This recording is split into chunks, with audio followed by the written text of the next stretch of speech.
Isipin niyo yan, mga kapatid. Ang sabi sa atin ng mga apostol, kapag kaanya dumarating sa inyo ang mga bagabag, hindi ang dapat gawin ay mawala ng pag-asa.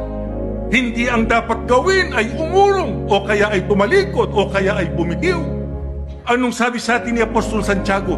Ituring ninyo iyon na isang pagkakataon para anya doon sa dakilang kagalakan. Ano dahilan at sinabi niya yan? Tuloy.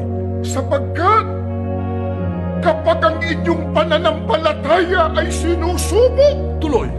ang inyong katatagan ay may pagkakataong lumago. Sa makatwid ang kinakailangan sa atin, kung dumadaan tayo sa pagsubok, mayroong mga paghabag sa ating buhay, yung ating pananampalataya ay lalong maging matatag.